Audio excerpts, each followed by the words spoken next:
Hi friends, আজকে আমাদের ছাদ ঢালাই আছে, মানে সিঁড়ির ওপরের সিঁড়ির ছাদ যেটা, তার সঙ্গে একটা রুমেরও ছাদ হবে। তোমাদেরকে রড বাইন্ডিংটা দেখাবো, প্লাস মানে ছাদ ঢালাইটা দেখাবো। আজকেই আমাদের বাড়ির লাস্ট ঢালাই, এরপর আর ঢালাই নেই। ঢালাইয়ের কাজ সেরকম বড় ঢালাই নেই আর কি।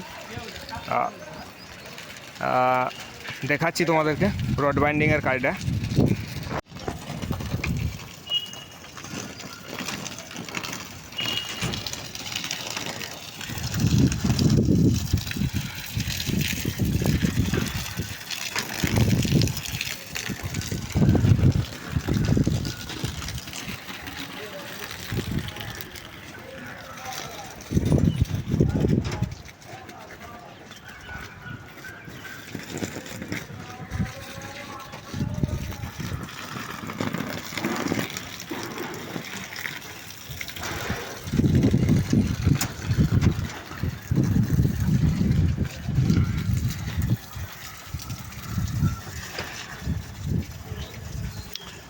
ওই যে ইটগুলো রয়েছে ওখানে পাম্পের পাইপগুলো উঠবে, সেজন্য ওখানে ইট দিয়ে দেওয়া হয়েছে যাতে পরে কাটতে না হয়।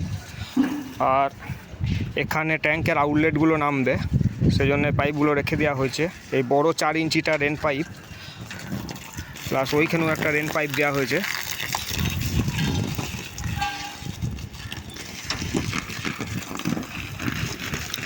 এখানে এই ছাদটার ওপর জলের ট্যাঙ্কগুলো থাকবে, সেজন্য সব 10-এর রড প্লাস ঢালাই মোটা করে করা হবে।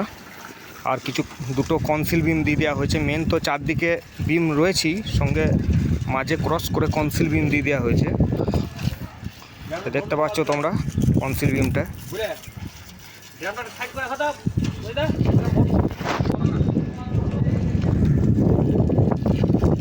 এই দেখতে পাচ্ছ কনসিল বিমটা, 6টা করে 12 রড আছে।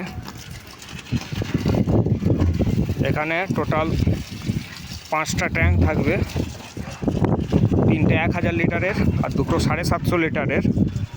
সেই জন্যই কনসিল বিমটা দেওয়া হয়েছে, যাতে ছাদটার ওপর ছাদটা লোডটা নিতে পারে। আর চারধারে তো বিম রয়েছেই। এটা সিঁড়ির পোর্শনটা, আর ওই যে বিমটা দেখতে পাচ্ছ পায়ের কাছে, ওইখান থেকে আমার একটা রুম হচ্ছে শর্ট হাইটের। রুমটা 4 তলায় হচ্ছে। আর ওই দেখো ওটা পারগোলা এরিয়া, প্লাস আমাদের মেজানাইন ফ্লোরের ছাদ এটা।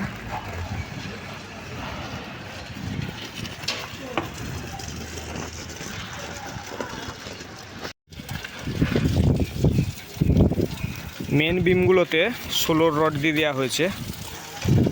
মেন বিমে 16 রড আর কনসিল বিমে 12 রড। আর কনসিল বিমের পোর্শনটাতে ডবল জালি করে দেওয়া হয়েছে 10-এর রড দিয়ে। সব 10-এর রড দিয়ে দেওয়া হয়েছে, যেহেতু ট্যাঙ্কের লোড থাকবে। আর এই ধারের পোর্শনটা ক্র্যাঙ্ক করা হয়েছে 8 আর 10 মিশিয়ে, কিন্তু বিম সব 16 আছে আর কনসিল বিম 12। বিমে 16 রড আর কনসিল বিমে 12 রড।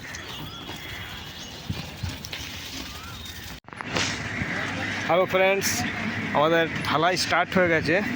তোমাদের সঙ্গে ভিডিওটা শেয়ার করছি, তোমরা দেখো কিভাবে হচ্ছে।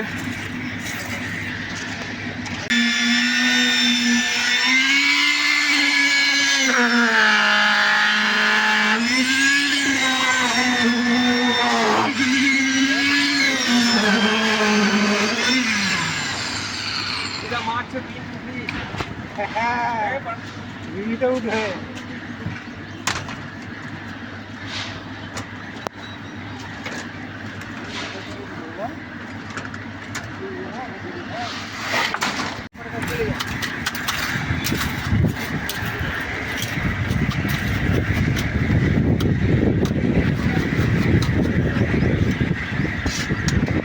না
ফ্রেন্ডস, তোমরা জানাবে যে ভিডিওটা কেমন হয়েছে। তোমাদের এই ভিডিওটা ভালো লেগে থাকলে আমার চ্যানেলটা সাবস্ক্রাইব করবে, ভিডিওটা লাইক করবে এবং ভিডিওটা কেমন হয়েছে তা অবশ্যই কমেন্টসে জানাবে। আজকে এ অবধি থাকলো।